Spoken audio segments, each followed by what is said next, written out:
Assalamualaikum warahmatullahi wabarakatuh teman-teman semuanya. Kita lanjutkan lagi pembahasan kisi-kisi UTS Fisika Dasar 2B-nya. Sekarang kita akan masuk ke soal nomor 6.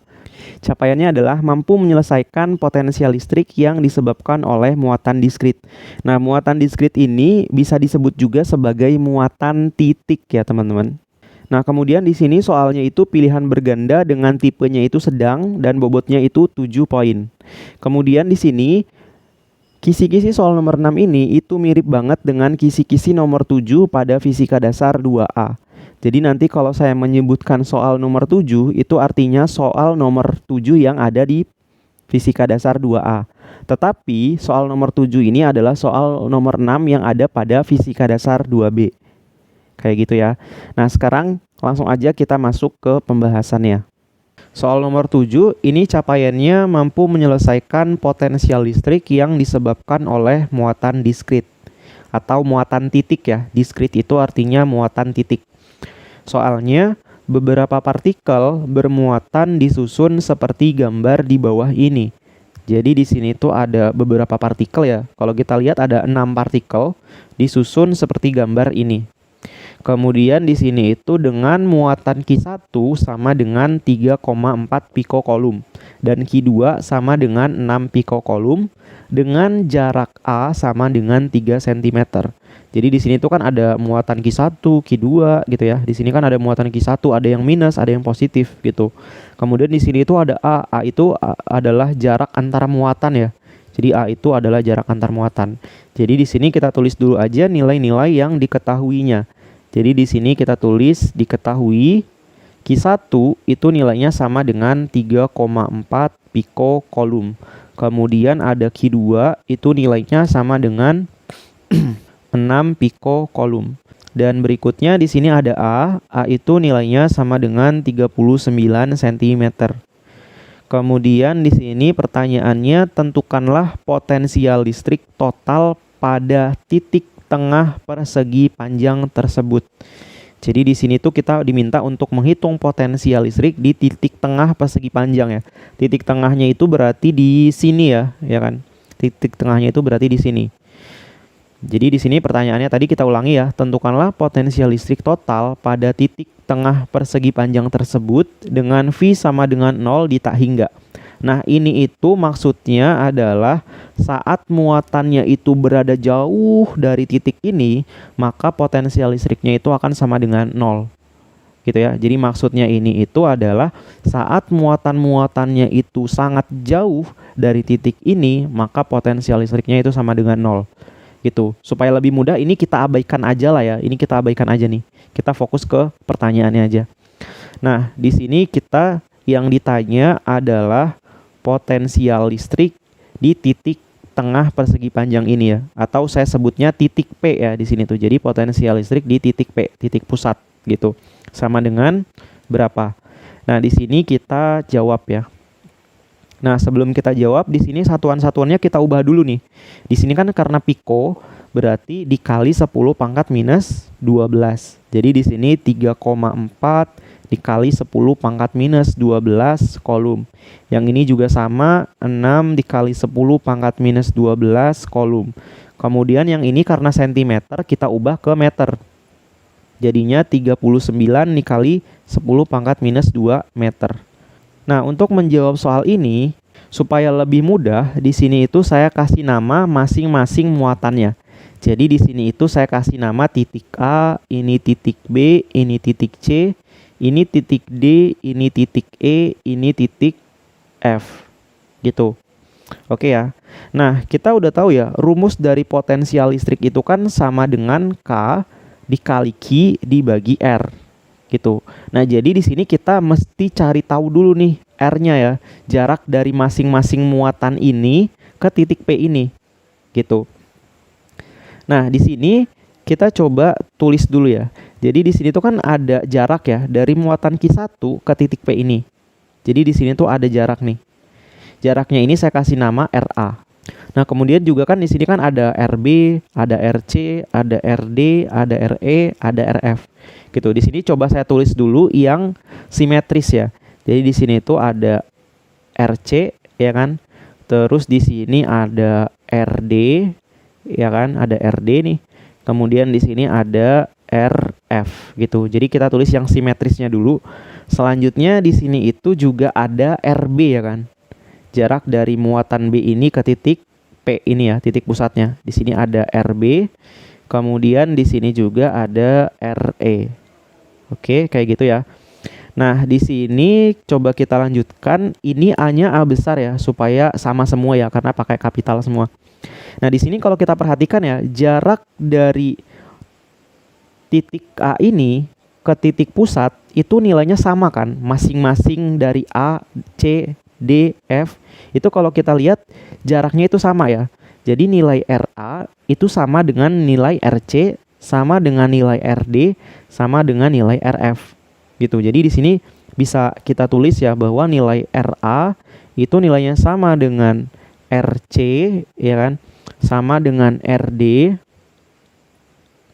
sama dengan RF gitu. Nilainya sama nih. Gitu ya.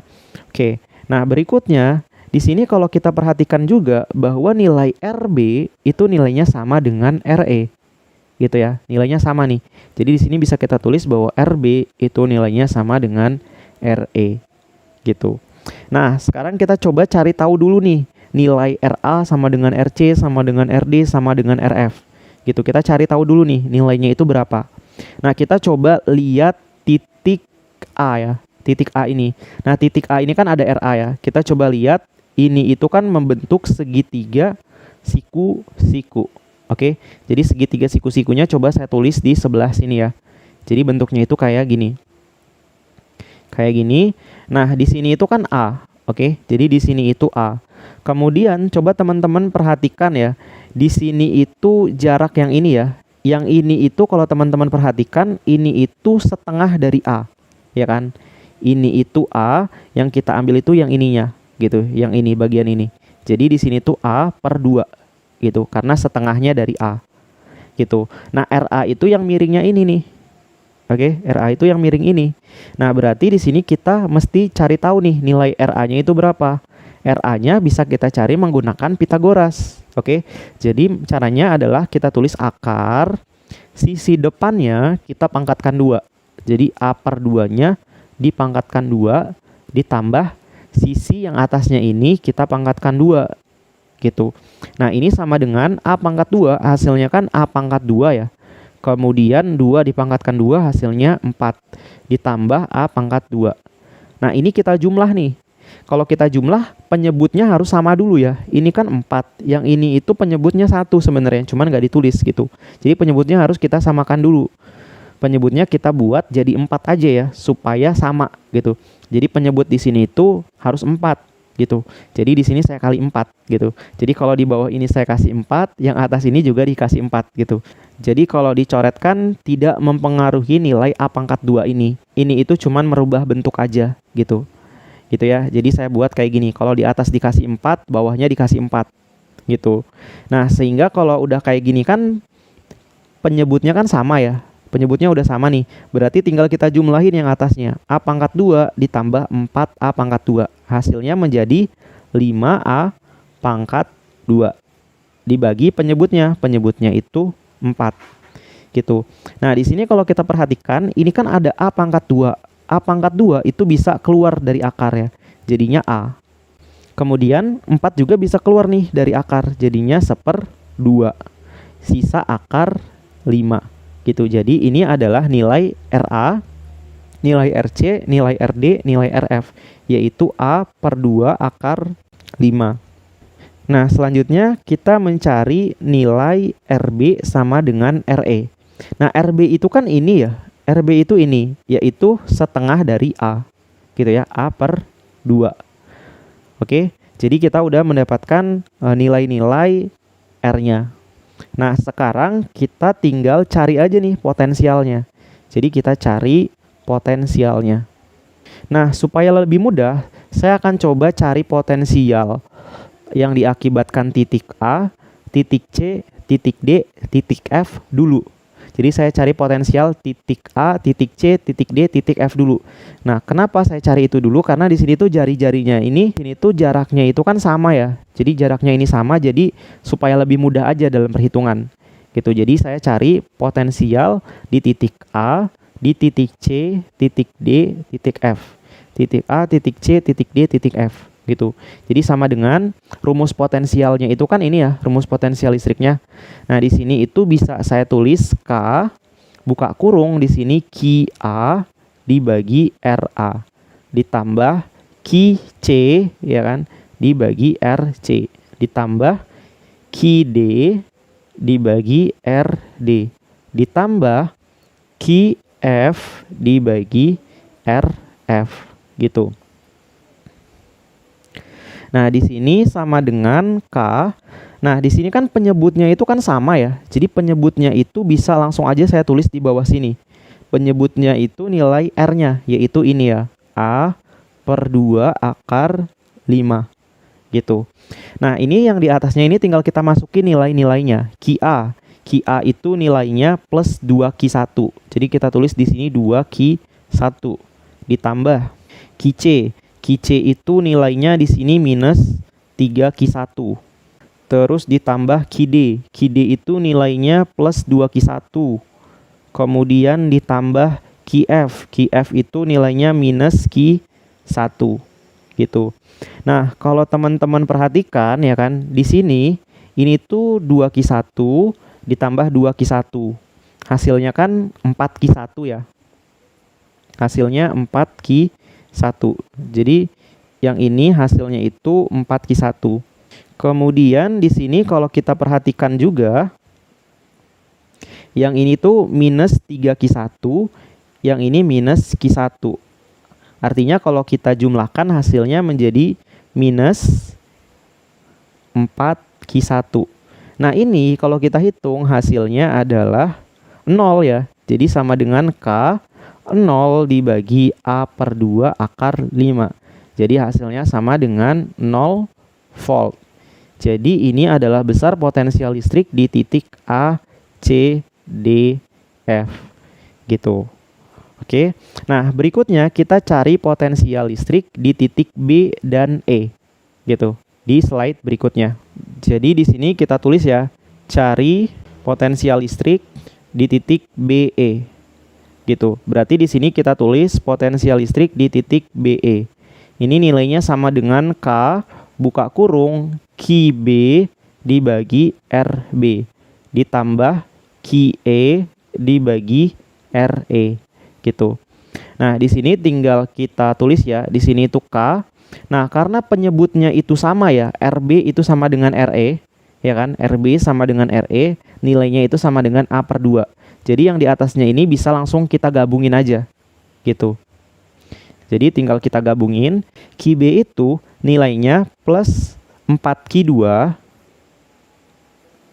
Kemudian ditambah QE. QE itu nilainya plus 4Q2 juga. Jadi ini bisa kita jumlah ya. Jadi sama dengan K buka kurung. Di sini 4Q2 ditambah 4Q2 hasilnya 8Q2 gitu. Dibagi yang bawahnya itu A per 2. Nah, kemudian di sini tinggal kita masukkan aja nih nilai-nilai yang kita ketahuinya. Di sini itu nilai K itu 9 dikali 10 pangkat 9. Kemudian dikali 8 Q2. Q2 itu nilainya 6 dikali 10 pangkat minus 12 kolom. Jadi kita tulis 6 dikali 10 pangkat minus 12 kolom. Dibagi A itu nilainya 39 dikali 10 pangkat minus 2. Kita tulis 39 dikali 10 pangkat minus 2. Dibagi 2. Gitu. Nah, ini tinggal teman-teman hitung aja nih. Kalau teman-teman hitung hasilnya itu menjadi 2,21 volt. Gitu. Jadi ini besar potensial listrik di titik BE. Nah, pertanyaan di soalnya tadi adalah tentukan potensial listrik total. Gitu ya. Jadi di sini kita bisa tulis ya bahwa potensial listrik total di titik pusatnya itu sama dengan potensial listrik di titik ACDF ditambah potensial listrik di titik BE. Gitu. Nah, di sini sama dengan potensial listrik di titik ACDF itu kan hasilnya 0 ya. Jadi kita tulis 0 ditambah potensial listrik di titik BE, yaitu nilainya 2,21 volt. Nah, ini tinggal kita jumlahin aja, maka hasilnya 2,21 volt. Jadi potensial listrik total di titik pusat atau di titik tengah persegi panjang tadi adalah 2,21 volt gitu. Oke, mungkin itu aja pembahasan kita di soal nomor 7.